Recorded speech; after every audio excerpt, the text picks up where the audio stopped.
Okay, we're going to go over first all of the tools necessary to install the MGW shifter. These two large flat blade screwdrivers you will need only if you have a C5 Corvette, because these are needed to remove the demon key on the stock shift knob. So just two fairly large flat blade screwdrivers. You're going to need a Phillips head screwdriver. You're going to need a very small flat blade screwdriver too. This works well to remove some of the fasteners on the dash and console of the C5 and the C6. This 3/16 T-handle hex driver is actually included in the MGW kit, so you will not have to source that. It will be in your kit with your shifter. You're going to need a 1/4-inch ratchet. You're going to need a 10mm socket. You need a 7mm socket. And it's very helpful to have about a 3 or 4-inch extension so that you don't hit the sides of the console when you're removing some of the bolts. You're going to need a brand new, do not get it used, a brand new single edge razor blade. You're going to need a 3/4-inch box wrench. You need a nice sharp pair of scissors. And you're going to need a T15 Torx wrench. And you're going to need a number 40 Torx wrench. You also will need an 1/8-inch Allen wrench, but this, just like this hex driver, this Allen key will be included in the kit. And those should be all the tools you'll need.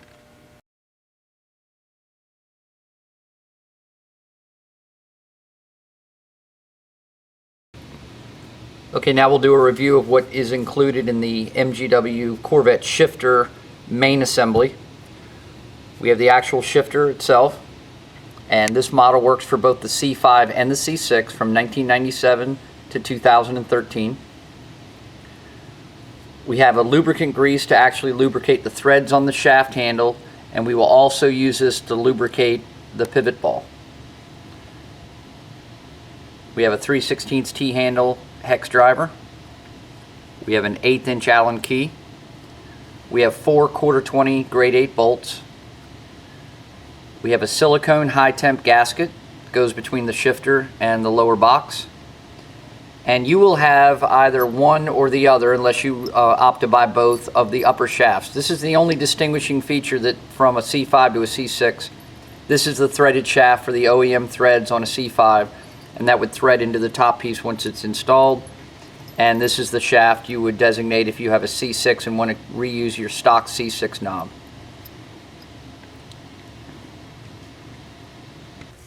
Okay, now we're ready to install the MGW shifter. First thing we'll do is we'll take the silicone gasket and we'll lay it on top or over the bolts. And I would put the shifter on with the logo facing the driver's side. And it already comes lubricated with the green grease. We didn't show it in the intro videos just to keep it from being messy, but it will already be lubed like this. So you want to make sure that the pivot cup is in neutral. Now this already has the MGW lower box on it. If you haven't bought the lower box, it would go on the same way with the OEM box, but just make sure the car is in neutral. And just carefully slide the shifter down so the lower pivot ball goes in and the 4 bolts line up.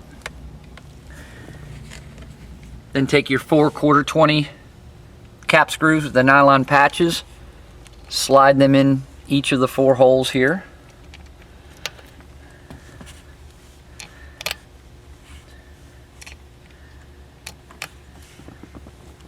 Then you want to take your 3/16 hex driver and go ahead and tighten all 4 bolts. And just like you would do on your stock shifter, you want to do it in a diagonal cross pattern so it bolts down evenly. Okay, once you get all 4 of the bolts down fairly flush, now you want to start paying attention, and as you tighten each one, you'll see the silicone gasket will just start to compress and ooze out the sides of the shifter. Again, going crisscross several times diagonally from one bolt to the other. You want to make sure that the shifter goes down flat. Keep tightening it down. Don't over torque it. Don't use any type of extensions. Just use the hex driver that MGW provides and just use wrist pressure. But you want to get pretty snug like that. And as you can see, you'll start to see the orange silicone gasket compress, and you'll see it kind of ooze out the sides of the shifter as you compress it. And again, just go back and forth until they all feel about the same tightness. Okay, once they're all tight, then you want to take your 1/8 inch Allen wrench, and as you can see, in the front of the shifter and back here, in the back of the shifter, you have locking screws that lock down the heads of the bolts to keep them from vibrating loose. It's just a secondary security measure to keep the shifter in place and make sure that it doesn't vibrate loose. So you just take your 1/8 inch Allen wrench and lock these 1/4 20 set screws down against the head of the cap screw, like that. Okay, we're going to show in very close detail here how to properly trim the OEM top cover boot so that it seals with the MGW shifter perfectly. We get a lot of customers that call that say that they're getting excessive noise coming in through the cockpit, road noise, transmission noise, and they say they followed our instructions, and yet they take pictures of their boot and it looks like this, where they've taken a pair of scissors or a knife and they've virtually cut the entire round boot area out to clear the MGW shifter. This is incorrect. I'm going to show you how to do it so that it works properly. Now if you look very closely here, you'll see that there's the outer bellow comes down and you have an inner lip right here where it comes in a little bit more. Right on this surface right here, on that first level, is where we will apply the razor blade. And we will apply that razor blade parallel, not down, not perpendicular, not in an angle, perfectly parallel with the plate, and we're going to cut and actually lay the razor blade right on this surface here and go around the boot, and we're going to cut all the way in, all the way around, and remove this center section straight out.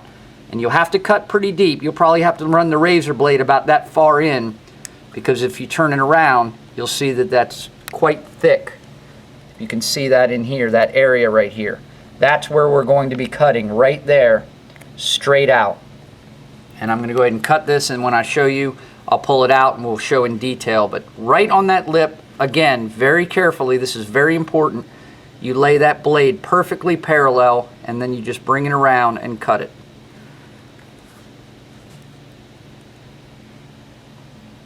Take your time and make sure that you have a razor sharp, perfectly sharp tool. Do not go get one that's used, that's dull, because it will not cut properly and you'll end up cobbing the boot up and it will not seal properly.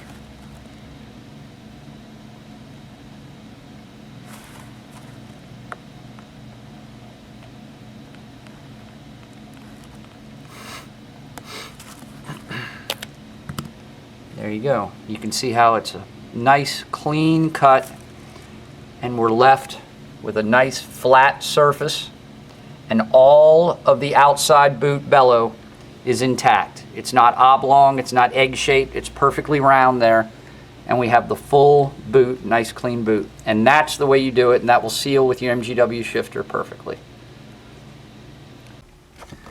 Okay, once we have the shifter installed, we're ready to reinstall the factory dust boot. Make sure you've done the modification in the earlier steps with the razor blade to cut out the center part of the bellows. Now this step is very difficult and it's time consuming, but you need to make sure you do it right and do not rush with it. Basically what you want to do is as you can see right here, there is very little gap here at all. You can barely get your finger through this gap between the boot and the side of the tunnel of the car.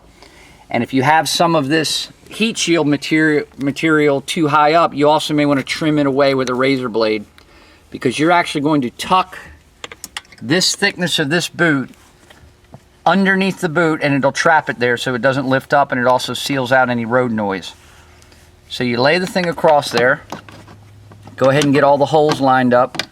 As you can see, make sure the studs protrude through the holes, and then you just want to grab the boot and work just that corner in first, and then work it around, all the way around, and the boot has to be tucked down. And make sure that you do not accidentally pop the boot off of the MGW shifter. But if you just take your time, work it around, pushing it down up underneath the boot of the MGW shifter, just like that, so that it basically looks like 3 continuous bellows here. You do not want to have a break where you can see any air or have any of the boots popped up out anywhere. Work the entire thing all the way around. It should look just like that, and make sure that it's pressed down onto the studs. Once you get that done, put the 4 hex nuts on the boot and lock them down with the 10mm deep well socket and 1/4" drive ratchet.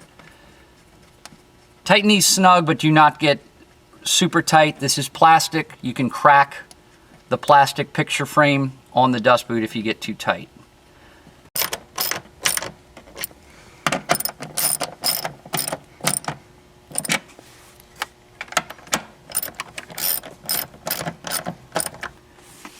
Once the dust boot's attached, we're going to go ahead and put on the proper shifter handle. This is the one, again, for the C6 knob. And as you can see, these handles, when they're shipped, are shipped with the jam nut, the 12mm jam nut, mounted on it to trap the flat washer and the lock washer. We have actually had customers install them just like that and have these rattling around. We only ship them these like this so that they don't fall out. When you mount them on the car, you take everything off and you put the hex nut on first, screw it all the way down until it seats, then put the split lock washer on next, and then the smooth flat washer. And that's designed so it doesn't score up the gold vibration dampener. When you screw it on like that, you would screw it all the way down. And for the C6 knob only, you do have to orient it. These 2 screws have got to be facing left to right with the passenger and driver door. They can't be crooked like that or facing the front, or the shift knob will be crooked. So you got to make sure that when you tighten the jam nut, you hold this. You can even put a small Allen wrench through it to give you some leverage to hold that while you're tightening the jam nut. Now we're actually going to install an MGW billet shift knob on this shifter. So we're going to remove this shaft and we're going to install the 9/16 threaded shaft on this one. Okay, here we show the 9/16 threaded shaft handle on the MGW shifter. This is for the stock OEM threads on a C5, and it's also the handle of choice if you're using one of the MGW billet knobs. Once we have it screwed all the way down, we'll take our 3/4" box wrench and we'll tighten the jam nut clockwise until it locks the handle onto the gold dampener. And you want to hold that and get on it pretty good so that it doesn't back off.